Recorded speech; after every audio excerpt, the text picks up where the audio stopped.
আসসালামু আলাইকুম। প্রিয় মুসলিম ভাই ও বোনেরা, কেমন আছেন সবাই? আশা করি সবাই ভালো আছেন। আজ আপনাদের শোনাবো দুনিয়া সম্পর্কে, যে দুনিয়ার মায়ায় সবাই ডুবে আছি। চলো শুরু করি। মোহাম্মদ বিন রাফি বলেন, একবার আমি সিরিয়ার রাজধানীর এক গলিতে এক যুবকের সাক্ষাৎ পেলাম। একটি লম্বা জুব্বা পরিহিত ওই যুবকের হাতে ছিল একটি লাঠি। আমি তাকে জিজ্ঞাসা করলাম, কোথায় যাচ্ছ? সে জবাব দিল, জানি না।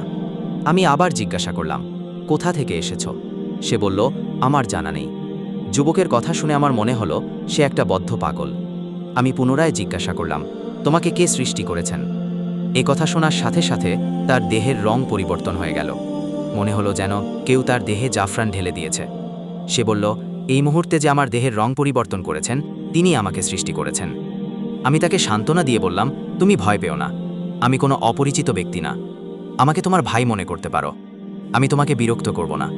সে বলল, আল্লাহর শপথ, যদি আমাকে লোকালয় হতে পৃথক হয়ে নির্জন বাসের অনুমতি দেয়া হতো, তবে আমি এমন এক পাহাড়ের চূড়ায় চলে যেতাম যেখানে আরোহণ করা মানুষের দুঃসাধ্য, অথবা কোনো গুহায় আশ্রয় নিয়ে দুনিয়া হতে মুক্তি লাভ করতাম। আমি জিজ্ঞাসা করলাম, দুনিয়ার প্রতি তুমি এত বিরক্ত কেন? সে বলল, প্রথম কারণ হলো দুনিয়া আমাদেরকে একেবারে ধ্বংস করে দেয়, কিন্তু আমরা তা দেখতে পাই না। আমি জিজ্ঞাসা করলাম, এই দেখতে না পাওয়ার কোনো চিকিৎসা আছে কি? সে বলল, ওটার চিকিৎসা বড় কঠিন। একবার আমি বললাম, আমার ভেতর দুনিয়ার ভালোবাসার ব্যাধি আছে, তার চিকিৎসা বলো।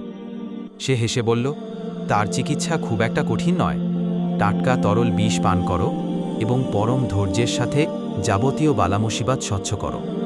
আমি আরজ করলাম, আমাকে এমন একটি আমল বলে দাও যার দ্বারা আমি যেন আল্লাহর নৈকট্য হাসিল করতে পারি। সে বলল, ভাই, আমি সকল ধরনের ইবাদত করছি। মানুষের সংস্রব হতে পৃথক হয়ে নির্জন বাসায় আমার দিকর বেশি উপকারী বলে মনে হয়েছে।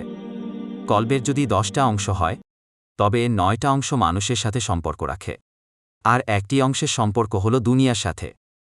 সুতরাং যেই ব্যক্তি মানুষের সংস্রব ত্যাগ করতে সক্ষম হল, সে যেন তার কলবের 10 ভাগের 9 ভাগকেই নিয়ন্ত্রণ করতে পারল। এ কথা বলেই সে অদৃশ্য হয়ে গেল।